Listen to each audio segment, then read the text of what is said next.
This is WUSA TV Channel 9, Washington, D.C. It's 12 noon. Now from Channel 9, Washington's news station. This is Eyewitness News. Good afternoon, everybody. I'm Andrea Rowan. It is What's Up on Channel 9. Now with this news, the noon report. The Woodstock generation would rather stay home and watch cable.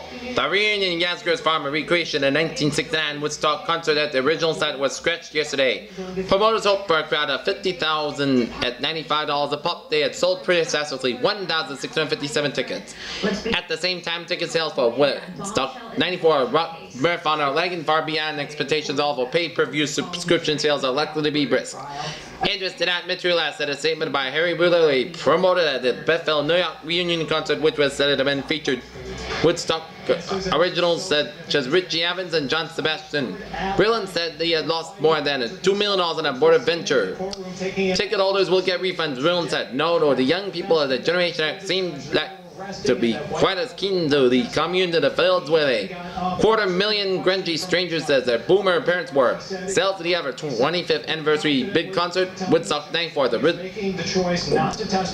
Rocks extravaganza being staged by the same folks who created the '69 festival are nearly 100,000 tickets beyond projections. From the start, Woodstock 94, which aims to gather 250,000 rock fans for 28.5 hours of music, August 13, 14 has not targeted those nostalgic for the original counterculture event. It said it has tried to woo kids by offering hot alternative bands such as Nine Inch Nails, Spin Doctors, Arrested Development, and the Red Hot Chili Peppers, supplemented by yelled acts such as Aerosmith and Bob Dylan. The organizers, Joel Roseman, producer of both the original Woodstock and this year's show in Socrates, New York, and partner venture in capital was John Roberts, joined with Paul Graham. The music conglomerate has sold 150,000 tickets, but yesterday they extended ticket sales and relaxed parking rules to spark interest in that festival. Instead of the minimum 4-ticket package, rock fans now may buy tickets in pairs. President Clinton, against the backdrop of the World Trade Center, promotes universal health care rally at a rally in Liberty Park, New Jersey. Meanwhile, House leaders tried to line up votes. The Justice Department has deployed U.S. Marshals with Borch and clinics in at least 12 communities around the country, including Washington and Falls Church, to prevent further violence and provide greater security for doctors, employees, and patients. The unusual preemptive move following Friday's double murder at a Pensacola, Florida clinic came as abortion rights supporters demanded more federal involvement against what they see as a nationwide terrorist assault on the physicians and centers that provide abortion. They compared recent acts of violence against the clinics of those who were against students and civil rights workers in the 1960s. Abortion opponents, meanwhile, called for restraint, rejection claims of a conspiracy, and complaining that they're the victims of a shameful attempt to vilify an entire movement. The department is trying to take all prudent steps using all federal tools. Attorney General Janet Reno said yesterday, added that violence against abortion clinics was emerging as a national problem of deep concern. Dozens of U.S. Marshals in areas around the country are providing site security, and some places are providing door-to-door protection for doctors who have received threats, according to law enforcement and clinic sources, who noted that a law passed earlier this year gives federal authorities a more defined role in combating abortion clinic violence. Reno declined to give specific on the deployment, but law enforcement sources and abortion rights advocates are the focus of their own clinics that have been the site of violent demonstrations. The list of the clinic sites were 5 weeks before the new academic year is to begin. District public school officials are in a quandary. A judge has ordered them to keep schools closed until they fix 1,807 fire code violations, and they don't have enough money, workers, or time to do it. Repair crews are working day and night to fix the most dangerous problems, including broken doors that could trap hundreds of children in burning buildings. They don't have to fix all the school systems fire code violations, of which they are nearly 4,000. The judge's order was restricted to the 1,087 violations considered life-threatening. The enormous task appears impossible to finish by September. District school officials are hoping that when city lawyers go before D.C. Superior Court Judge K. Christian on August 30th and tell her that they have made progress and have the plan to fix everything, she'll buy it. But if she doesn't and sticks with her June order to whip her every life-threatening hazard before schools can open September 7th, Superintendent Frank L. Smith has no choice to keep the schools closed. We at the mercy of Judge Smith said, "We don't want to close any schools," said New City Fire Chief Otis J. Letton Sr., "but our fans are tired by the quarter. There's no option. Given the uncertainty about whether all schools will open, parents are worried." In December 1990, the CIA's Counterintelligence Center obtained information about lavish spending habits by a veteran intelligence officer, Aldrich J. James, and requested the agency's Office of Security investigate him. According to the classified CIA memo released yesterday, Ames was suspected. The CIAC memo said because he has been one of the officers in the Soviet division in the mid-1980s who had access to a number of CIA operations that were later compromised. The memo listed as lavish Ames' 1989 purchase of a $540,000 Arlington house, apparently without a mortgage, shortly after returning from a tour in Italy. It also noted that Ames had bought a white Jaguar automobile for approximately $49,500 in exchange $22,107 worth of Italian lira at a local bank in August 1989 and deposited $15,660 in cash one day in 1985 and then $13,500 in one day in 1986.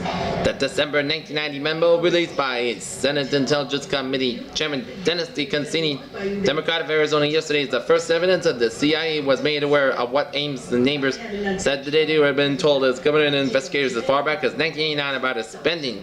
Nonetheless, it was not until December 1991 that I think he might have told the truth about something. the Ames was removed from the agency's sensitive cover side. He wanted to put the government in its place. I don't know what. And 1.5 years passed before Ames has become the prime suspect in a CIA FBI search for a KGB mole inside the agency. The security office was told in a 1990 CIC memo that there is a degree of urgency involved in our request because Ames has been assigned to the CIC 3 months earlier, and we are quickly running out of things for him to do without granting him greater access. The memo ended, "It is our hope to at least get Ames for a polygraph before we are forced to give him Get up there and tell us that. greater access to information." The memo's author, whose name is Weidefeld, suggested there could be a logical explanation for Ames' spending habits, including money from his. Did not get up and speak. In Charleston, South Carolina, Shannon Faulkner, the first woman admitted to the all-male Citadel Military College, will have to shave off her long, sandy blonde hair following a federal judge's ruling last night. U.S. District Judge C. Weston outstunned Faulkner and her lawyers when he turned her side that their argument that she would be a freak that agreed to the Citadel's request that she be treated like the male students. They sit before a barber who in 12 to 15 seconds shaves their head, leaving only stubble behind. The issue of Faulkner as having to shave or not to shave is a huge here. Bumper stickers shrieking Steve Shannon On the civil side. are popular in this southern seaport as Redskins stickers are in Washington. A morning radio talk show host yesterday conducted a poll on their question, "Those men in their locks be cut one by a landslide." Faulkner, 19, and her attorneys hurriedly left the federal courthouse, visibly disappointed last night. Other details of her mission were also decided last date. She will not sleep in the white stone barracks with other male students but herself in the infirmary. Unlike her male classmates who have to perform at least 40 push-ups in 2 minutes, she will require to do only 18. But no way should carry the emotion that the hair will did, unless everybody adopts a Sinead O'Connor hairstyle. You know, I gotta tip my cap to the prosecution and to Congress. The Senate Banking, Housing, and Urban Affairs Committee yesterday subjected Treasury General Counsel Jeannie Hanser a fierce 7-hour grilling on how she and other Treasury officials handled a sensitive savings and loan investigation that touched on the first family. Even the Clinton administration's strongest allies in the panel eventually deserted Hansen, repeatedly challenging her judgment. The senators appeared mostly distressed by her failure to correct the inaccurate testimony by her boss, Deputy Treasury Robert Jersey Altman, before the committee in February. But many of them rejected her justification at briefings that she and Altman gave the House about the Resolution Trust Corporation investigation of Madison Guaranty Savings and Loan. The institution was owned by the Clintons' business partner, the Whitewater real estate venture. Although Hansen said that no one from the White House or the Treasury Department tried to interfere with the RTC's inquiry, she recounted conversations that illustrate the White House extreme sensitivity about the case. For instance, Hansen said former White House counsel Bernard Nussbaum complained about the RTC's choice of a tough-minded lawyer to head its legal division, a job that included decided whether to file a suit over the Arkansas savings loan with ties to the first family.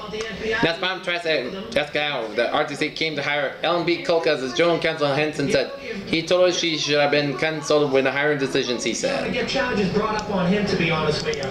So no, I don't think he was doing anything favors to White. I think Mayor Sharon Pratt Kelly proposed a $1 and $2.6 million in district spending cuts yesterday, 6 weeks before the D.C. mayoral primary and 2 days before a critical congressional vote on the city's 1995 budget. In a televised speech, Kelly called on the D.C. Council to return from its summer recess for an emergency session to vote on key elements of her plan. Many of those proposals, however, have been rejected or deferred by the council in the last 4 years, and there were a few signs of new support yesterday. We intend to work with Mayor Kelly and to do so quickly and deliberately, D.C. Council Chairman David A. Clark, Democrat, said in a statement, holding out the pulse of an emergency session is necessary, but he said the council is leery to rush into action. The last time the mayor pushed the council into emergency action on a matter of fiscal consequences, she saddled the city with one judiciary square. Clark said, referring to expensive new building that is now houses Kelly's office and some of her city agencies. Kelly's plan was drafted in response to congressional demands for spending reductions of at least $100 million in the city's $3.4 billion budget.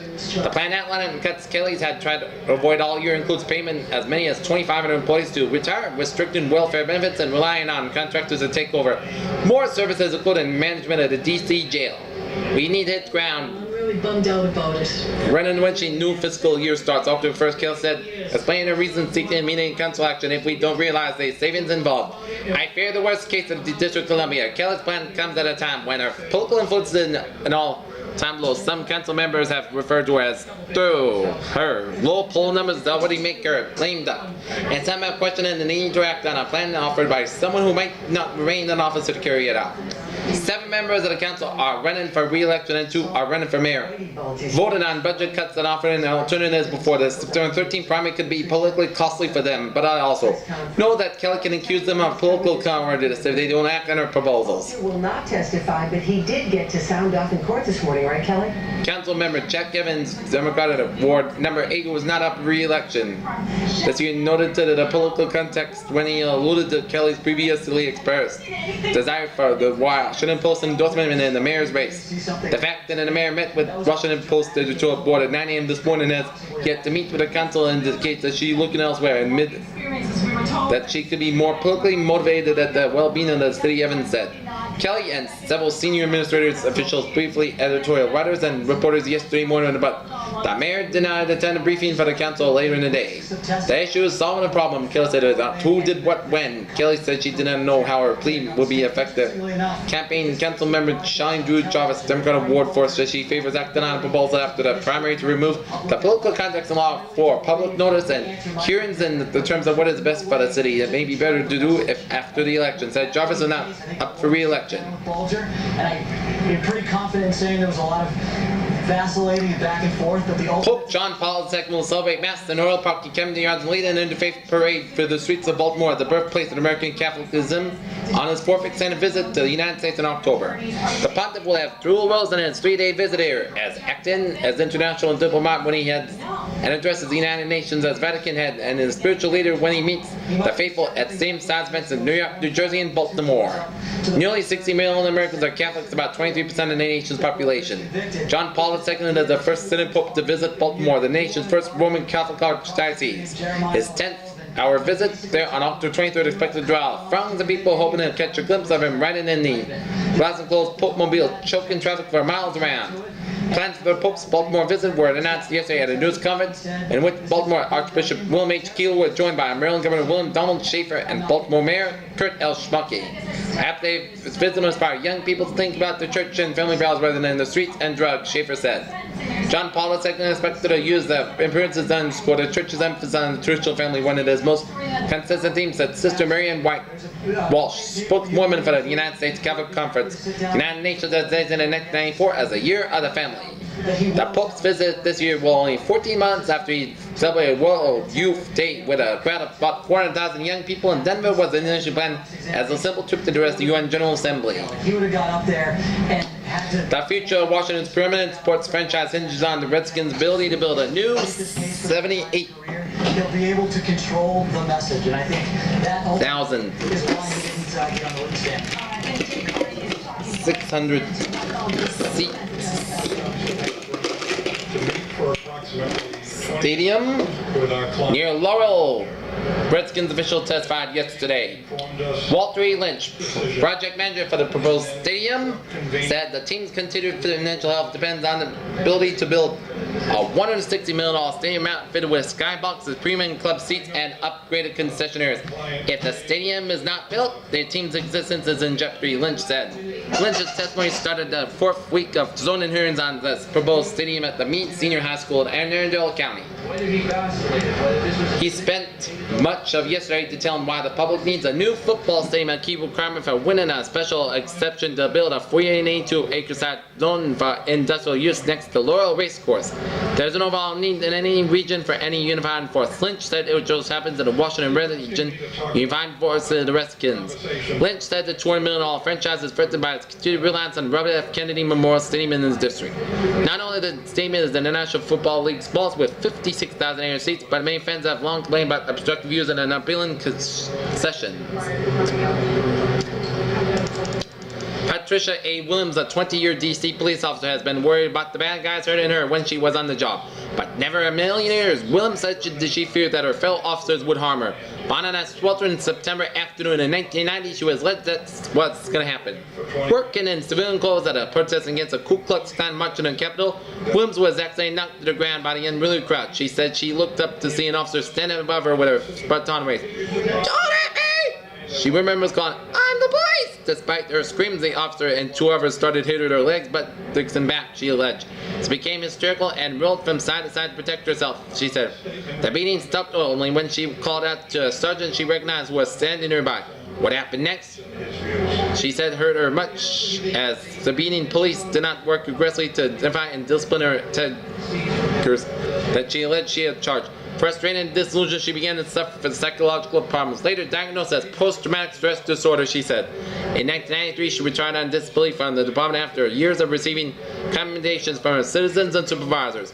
Last week, Williams, who was black, settled a federal civil rights lawsuit she had filed against the white officers she accused of beating her. Under the settlement, the D.C. government, which was not a defendant in the lawsuit, has agreed to pay her $10,000 according to Charles Wilson of the American Civil Liberties Union, which is Representative Williams. So Williams, 42, the settlement is more than a symbol to salvage her pig. That said, they filed their Psychological wounds and a legal coup. It gives me somewhat of a closure on the incident, she said yesterday. That's the best thing rather than letting it keep it eating on me. Police Chief Fred Thomas was not available for comment yesterday.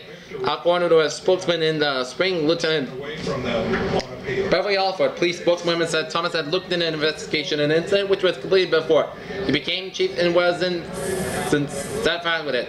The officers Williams accused Marcel and Mizzani and Dennis S. Fitzgerald of the 5th District have denied Williams' allegation in interviews.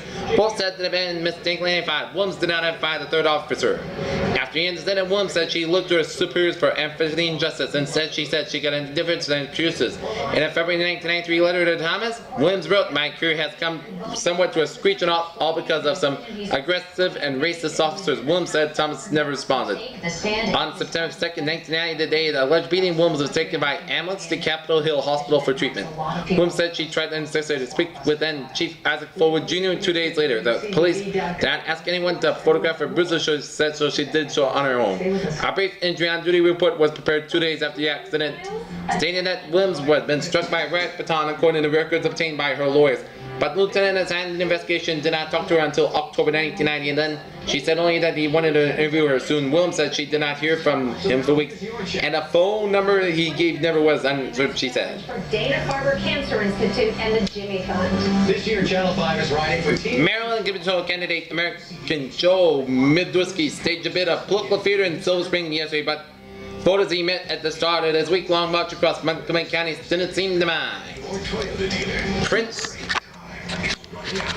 George's judicial candidate Elvira M. White above responded yesterday to a judge's ruling that criticized the representation and defended in a criminal case. She called the opinion politically motivated. Now it is official. Superstar Michael Jackson and Lisa Marie Presley, daughter of Elvis Presley, confirmed yesterday they were married in a private ceremony outside the United States weeks ago. Haiti responded to a Monday's UN authorization of an invasion by declaring a state of siege, which provides extraordinary powers to the military leaders are being targeted by the United States. Orioles shortstop Cal Ripken played his 2000th consecutive game last night in Minneapolis, and Baltimore pitcher Arthur Rhodes just put up in the minor leagues, defeated the Twins 1-0. It's everything you trust about Cambridge Eye. Stocks, Dow Jones up 37.98, 17 up 33.67. Bonds, 30-year Treasury 7.39% yield. Unchanged dollar versus Japanese yen. New York 99.45 yen, down 50 cents yen.